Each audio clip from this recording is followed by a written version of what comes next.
There he is. Hi, Dan. What's going on? Talk to me here. So if King Henry comes back, who's got the edge? Is it the Titans or is it Joe Cool and the Bengals? No, it's the Tennessee Titans.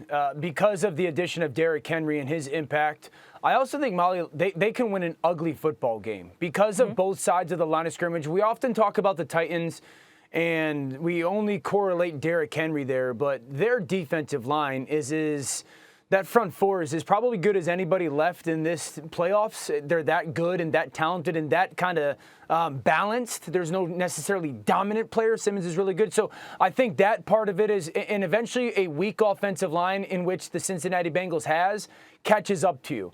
I mean, Joe has done such an incredible job of covering that up for this Bengals offense so many times this year.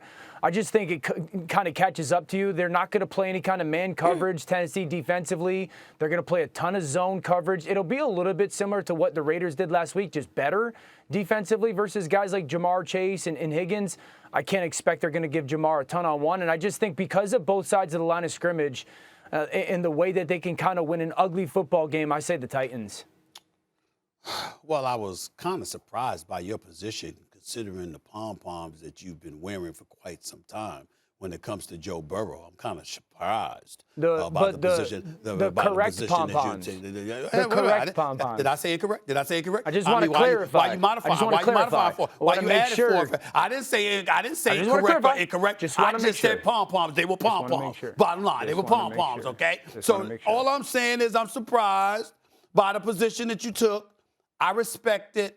My issue is, even though my brother, Derrick Henry, he's coming back, had 937 yards rushing, if I remember correctly, in the 8 games he played before he went down. I'm watching guys like Foreman and Hilliard fill in for him admirably. I might add their running game didn't go anywhere, still a top 2, top 3 running attack in the National Football League. A.J. Brown's a stud. I got to tell you, you can give Tennessee the edge. Hard to argue.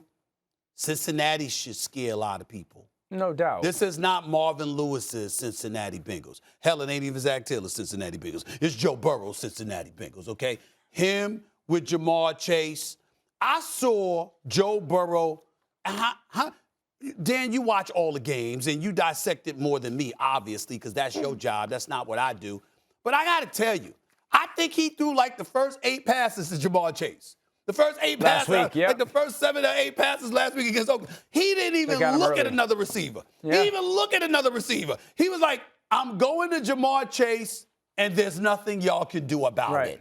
Right. And that, to me, is scary. See, in the game of football, because I'm accustomed to seeing this in the game of basketball because I grew up, the Dr. J's of the world, the Jordan era, and all of that. It's like, this is what we going to do, and there ain't a damn thing you going to do about it, okay? You know what I'm saying? It's just like that story Iman Shumpert told on social media when he was going against Kobe, and Kobe went up to him at the end of the third quarter and said, you had a nice game. You had a good game. He's like, what? I still got 12 minutes to go. And then Kobe put on a show in the fourth quarter. There's nothing you can do about it.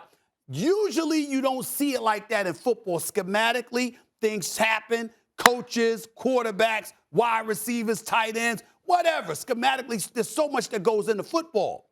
Joe Burrow and Ja'Marr Chase, to me, made it simple last week.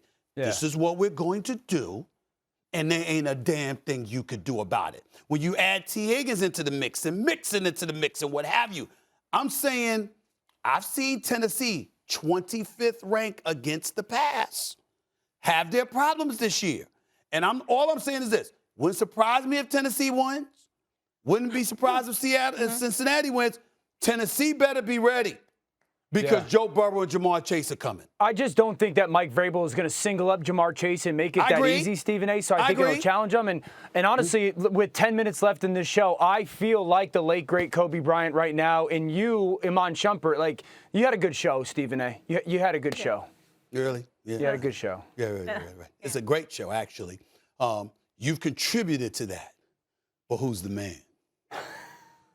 Remember that. Okay, let's just all take a moment. If you threw up I just threw up in my own mouth. Yeah, I just threw up in my own mouth. You did it. You set it up. Tennessee is favored by 3.5. I know how to counter, baby. What a comeback.